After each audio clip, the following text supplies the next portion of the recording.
This is John Brand with Chimney Check Professionals. This is the video portion of our inspection. This is where I take a look at the inner walls of the chimney system. I take a cursory look at the fireplace also. My written report is what is to be relied upon for all of my findings and recommendations. So what we see here is what appears to be a 1920s masonry structure, original fireplace, original firebox. You can see if we start looking here. Now keep in mind, the lighting, there's only so much I can depict on a video such as this, without putting millions of dollars into our cinematography. All I can do is do the best I can at showing you what I see. So with that, this particular back wall is cracked down the middle here, and it's actually shifted as well. There's like about a 1/4 inch, 3/8 of an inch shift in that area. We also see a lot of smoke staining patterns. That's indicative of a flue system that's just a bit small for the fireplace itself. We have a gas valve that is inappropriate for this particular system. It's also difficult to operate. It's one of those things where you shouldn't have to put your hand inside of the firebox to turn off the gas, and if you have to, well, it shouldn't be difficult to do so, because you get your hand burned even more. The basic bottom line is the valve should be outside of the fireplace. It should be replaced with a keyed valve as well. Plus, it's an older valve, I'd say throw it out anyways. So we have enough reason to correct this particular condition. We're not supposed to have a flexible gas line. This is considered a flexible gas line right here when we're using wood burning. Plus, I believe that's a copper material. Regardless of whether or not it is or not, this particular installation doesn't really belong. As we look up into the system, we can see the throat area. We don't have a damper. A damper is energy conservation. It is not required. So you don't have to need to focus on it. There are claims that you lose 40% of your heating or air conditioning. That's a little far-fetched as far as I'm concerned. Yes, you're going to lose some.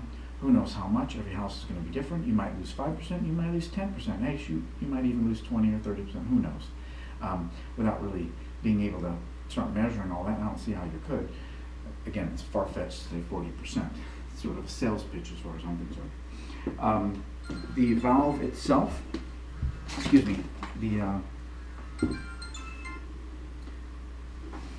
going to have to put it on hold here.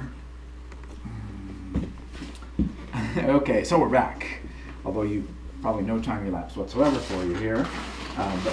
Okay, so one thing I would like to point out is this hearth extension here and the masonry structure itself has actually shifted away from the house. This is, as I see it, fully due to drainage, poor drainage in the past. I believe you're going to have other inspectors in other areas and other fields talking about drainage as well. It's one of those things where, my opinion is, first of all, this house was probably built pretty hardy for the time period. San Marino is pretty common in that regard, at least based on my opinion and what I believe I have seen. Now, the fireplace seems to be no different. There's a lot of mass here, even for 1920s, but it still has shifted away due to poor drainage. I would not be talking about removing the system or part of it as a result of what we just looked at here. Not without other information indicating instability. I just don't think there is any at this point. Correct the drainage. In other words, you have a foundation guy here right now. Talk to him about drainage, and he's probably going to refer you to a drainage specialist that he trusts. My opinion is that the foundation guy here is top-notch, and I know them fairly well, and I would follow his advice as far as the drainage goes. And he's probably going to refer you to a company that he believes and has seen do good work. That means a lot. So I would really go with a real drainage specialist who knows what he's doing, and I would follow that company. That's what I would do. Now, with that, that's as far as I would go structurally with this particular fireplace system. When I push on it from the roof, man, is it solid. I'm impressed. I'm very impressed with a single wall masonry structure that sticks above the roof by 4 feet and is actually solid and does not move at all when I push on it. So with that, I'm going to pause the video and I'm going to restart when I'm at the very top of the chimney, and then I'll talk about the chimney aspects of the system as far as fire safety. Okay, so the camera is at the very top of the system, and we can see a nearby tree. I'd say the tree should have a trimming. It's not some huge issue, but really it is a bit close. We can see right here an opening. This opening is a vent for the furnaces. It's one of those things where those furnaces may or may not be approved for this particular venting system. I do not know. But what I can tell you is the grout between the brick is somewhat worn, so that vent is no longer what it originally was. So it's no longer meeting its original standard. So therefore a deduction can be made that it's no longer meeting its approval for the furnaces that it services. This right here is the very top of the flue for the fireplace, and I can't tell you if there was a liner here originally or not. I can't tell you if there's been a partial rebuild. I don't think there has been, based on what I was able to see. It looked like original mortar here. For everything I'm able to see, it appears to be an original unlined masonry structure from the roof line up, and then below that there is a clay liner system. There should be a liner from the roof line up, just like the liner below the roof line. Number of reasons for that, but there should be one. Now, when I bring my camera down, the system is so dirty, I really can't see, I can't see clear enough to tell you whether or not there are any damaged tiles. I believe the very bottom one is, but I don't know that. One would have to clean the system really well, re-video it to find out. I personally wouldn't go that route. What I would do is I would clean the system and then put a stainless steel liner in it. And I would do that mainly because there's no liner from the roof line up. So there's a cost associated with replacing the grout that we see, and there's a cost association with putting a flue liner in the top portion. Why not just combine that and put a stainless steel liner and be done with it, and then you have basically the best system you can as far as fire safety goes. That's kind of what I would do. Is that a little more expensive than another route? Sure. What I never do is I never consider cost. Well, I generally don't consider cost in what I recommend. What I try to do is recommend what's best for the system.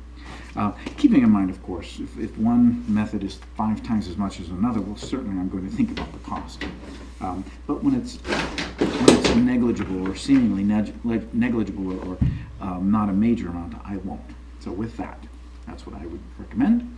Now, this is our clay tile. The bottom and the top of the smoke chamber, you can see a gap where they meet. It's also fairly dirty.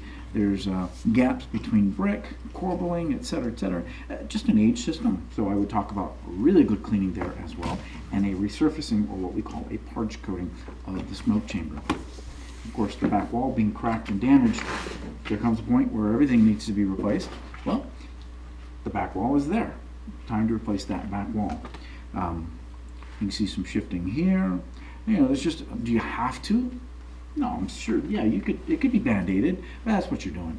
So with that, this one is the point where, hey, the correct thing is to replace the firebox. One may be able to salvage the sidewalls if one wanted to, but the back wall is what really needs to be replaced. Of course, the gas line, the gas valve here would need to be corrected as well, so that it meets standards. And then you would get a heating contractor to evaluate the venting system for the furnaces. Very likely those furnaces are older and they may be in need of some sort of replacement already. If that's the case, then you would be going with a different venting system. This is again where the heating contractor comes in, and therefore I would recommend a heating contractor to evaluate the furnaces, their venting system, etc., to see what corrections may or may not be needed to ensure that they are functioning safely. Ensure you review my written report for my findings and recommendations.